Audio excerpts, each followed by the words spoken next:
Sabe aquela cena clássica em que a gente vê uma criança correndo, fazendo bagunça, gritando, e não é você, filha? Mas aí, né, a gente já começa, né, a procurar com os nossos olhos, mas a nossa cabeça, né, ela nem se esforça tanto assim. É que, inconscientemente, a gente já se prepara para fazer uma pergunta também clássica. Cadê a mãe dessa criança? A questão é que na nossa configuração familiar, essa pergunta não cabe. Nós somos dois pais e não adianta perguntar onde está a mãe dessa criança. Ela não está. Nós adotamos a Stephanie quando ela tinha 6 meses de idade. E do dia que nós a conhecemos até que ela pudesse ir para a nossa casa, levaram-se 13 dias. E naqueles dias iniciais, onde a gente ia ao abrigo diariamente para visitá-la, nós recebemos 2 informações importantíssimas para essa conversa aqui e que ditaram muito do que nós somos como pai. A primeira era de que ela nunca havia sido amamentada no peito. E a segunda era de que, ao ser amamentada, nós não podíamos olhá-la nos olhos, porque senão ela desconcentrava e parava de mamar. E esse negócio de não poder olhá-la nos olhos pegou para mim, sabe? Mas o Eric, que além de ser o mais alto, é também o lado mais racional do casal, sugeriu que a gente utilizasse esses momentos dessa aproximação no abrigo para ir trabalhando as questões da vinculação afetiva com ela. Inclusive que a gente fosse trabalhando essa questão da troca dos olhares, que é algo tão vital para todas as crianças. E aí, gente, tem uma foto linda, linda, linda, do dia que a Stephanie chegou em casa. Nessa foto, ela está sentada numa poltrona de amamentação junto com o Eric. Essa poltrona a gente comprou durante esses 13 dias, porque a gente entendeu que o espaço de amamentação dela dentro de casa precisava ser tranquilo e confortável. E nessa foto ela está segurando um dos dedos do Eric com bastante força e eles estão se olhando olho no olho. E isso menos de 15 dias depois de terem nos dito que a gente não podia fazer isso. Cerca de 1 mês depois que a Stephanie chegou, nós precisamos ir a um shopping. E aí, enquanto o Eric estava em alguma loja escolhendo alguma coisa, eu percebi que eu precisava trocar a fralda e amamentar a Stephanie. E aí eu decidi que eu ia utilizar o tal do espaço família do shopping. Na verdade, eu estava bem pomposo. Eu ia carregando a Stephanie naqueles corredores, segurando como se fosse um troféu, um estandarte. É que eu tinha planejado aquela paternidade por 10 anos e, finalmente, eu ia frequentar o tal do espaço família de um shopping. Vocês já pararam para pensar quais são os modelos familiares que esses espaços famílias comportam?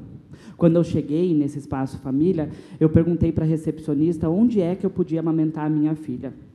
E ela disse, olha, tem uma sala de amamentação, mas os homens não se sentem confortáveis de alguém entrar ali. E ela parou por ali, mas sabe quando a pessoa quer fazer uma pergunta e você lê a pergunta na testa dela? E eu lia nitidamente ela perguntando, cadê a mãe dessa criança? Mas, ao invés de falar isso, ela continuou e disse, você pode usar uma sala de papinhas que tem lá no fundo. Só que, para chegar nessa sala de papinhas, eu passei pela tal sala de amamentação.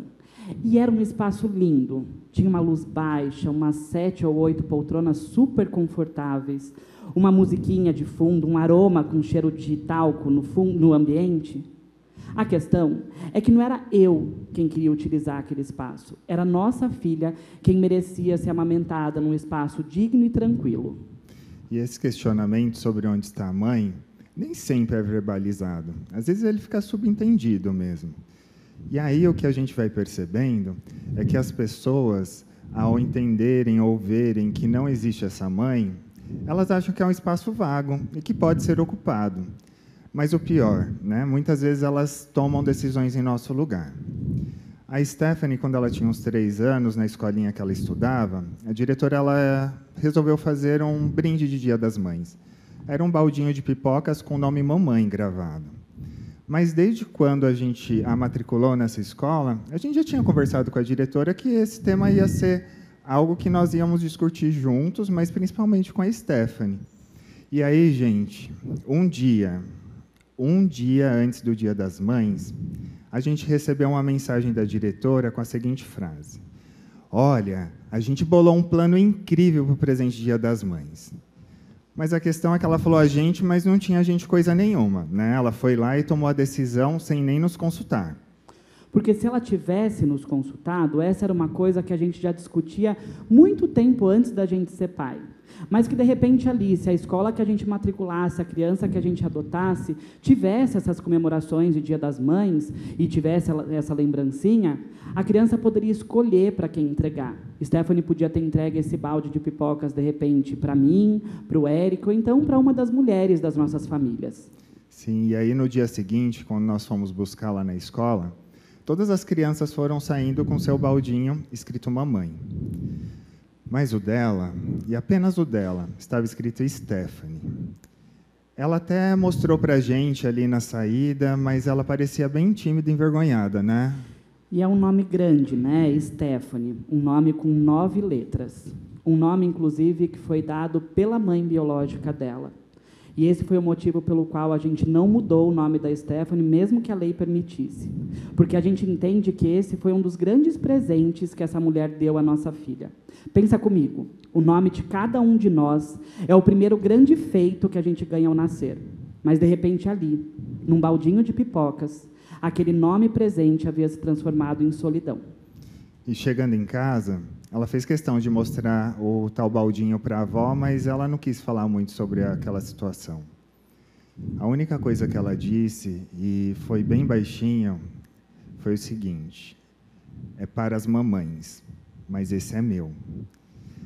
E aí, talvez a diretora tenha entendido sozinha, né, e sem nos consultar, que o caminho de construção de afeto da nossa filha fosse feita de uma forma solitária. Ela ali com seu baldinho e seu próprio nome para seguir. E é aquilo, né? O balde de pipocas é só a ponta do iceberg. Mas é o que o Eric disse. Se a gente não tomar cuidado, toda a construção afetiva da nossa filha vai sendo feita em cima do que falta, da ausência dessa mãe. Sim, e também teve aquela situação, né, Beto, com os brincos. Ah, eu vou contar. Logo que a Stephanie chegou, a gente decidiu furar a orelha dela para colocar brincos. Isso é uma coisa que hoje, tanto eu quanto o Eric, a gente se arrepende. Mas é uma daquelas convenções sociais que a gente vai assumindo do que é feminino e do que é masculino e que a gente faz sem nem perceber. No dia que a gente furou, a enfermeira disse que, caso ela perdesse um dos brincos, a gente precisava colocar outro imediatamente, porque senão ela perderia o furo. A gente só esqueceu de perguntar para ela por quanto tempo essa regra duraria. A gente não usava brinco e pensou, forever, para sempre. Cerca de alguns anos depois, 2 ou 3, a gente estava numa viagem e a Stephanie perdeu um dos brincos na piscina do hotel. Eu saí correndo, gente. Fui numa busca desenfreada numa loja de souvenirs que tinha dentro do próprio hotel e comprei um outro brinco. E eu juro, na minha mão, ele era um brinco piquititico, assim, uma bolinha rosa quase nada, sabe? Gente, não era tão pequenininho assim, né? Os brincos pareciam 2 abajures, de verdade. Né? Até andando, ela parecia até que estava numa gangorra, sabe? Como a criança faz. Ele sempre faz isso. Nem era tão grande assim. Era um pouco grande, enorme.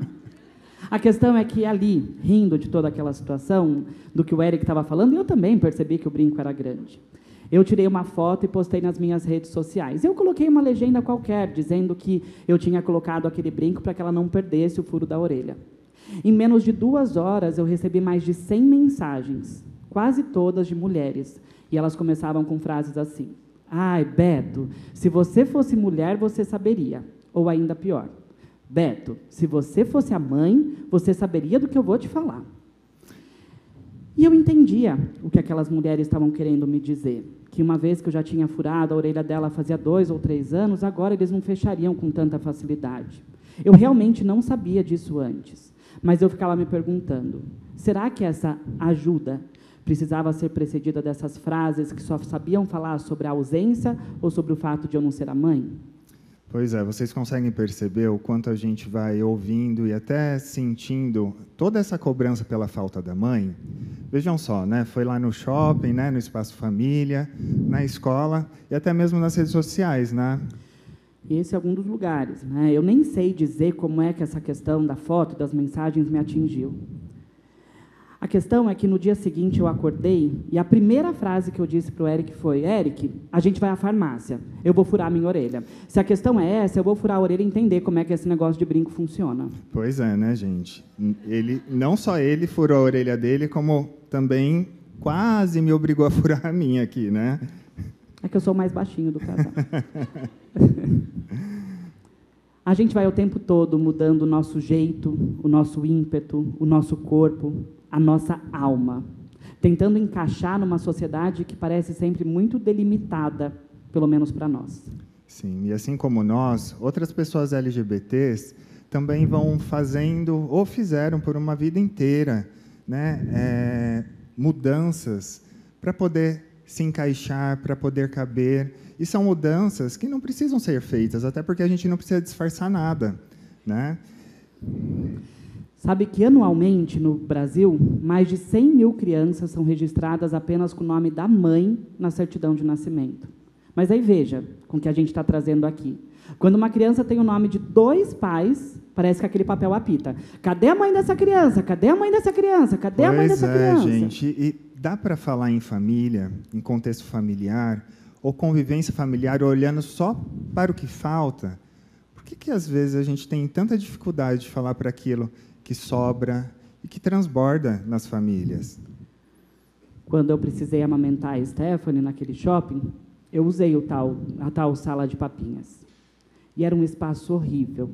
Tinha um cheiro ruim de comida requentada, um chão sujo e gorduroso, uma cadeira super desconfortável. Eu a coloquei no meu colo e eu olhava para ela com um rostinho tão inocente, e eu lembrava da sala bonitona de amamentação que eu fui impedido de usar junto com ela. E naquela hora eu falei para minha filha uma frase que eu nunca mais me esqueci. Foi uma promessa. Eu disse: filha, a gente vai mudar esse mundo. Tem espaço para a gente nele. Sim, e nós entendemos que essa seria uma luta que não daria para ser feita sozinha. E aí nós percebemos que a gente precisaria de, paulatinamente, ir conversando com essa sociedade, falando assim: olha, essa é a nossa família, a gente vai entrar, nós vamos ficar, nós vamos ocupar, mas principalmente nós vamos existir. É isso, nós vamos existir, nós vamos resistir.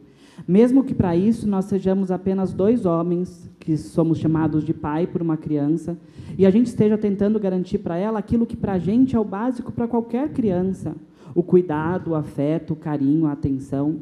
E mesmo assim, a gente suprindo tudo isso, a sociedade insiste em olhar para a nossa família e se perguntar: cadê a mãe dessa criança?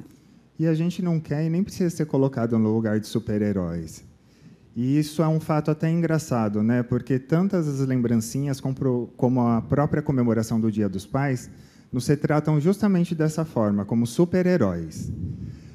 Mas vamos lá, né? Vamos pensar que ato tão heróico é esse em ser pai?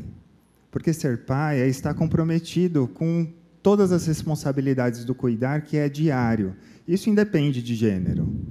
Pois é, meu super-herói. Então a gente vai parando por aqui. Porque se eu bem conheço nossa filha, que já estava falando aí no começo, ela deve estar em algum lugar desse teatro, correndo por aí. E quem sabe, né, com otimismo, alguém não esteja olhando para ela e se perguntando: cadê? Cadê os pais dessa criança?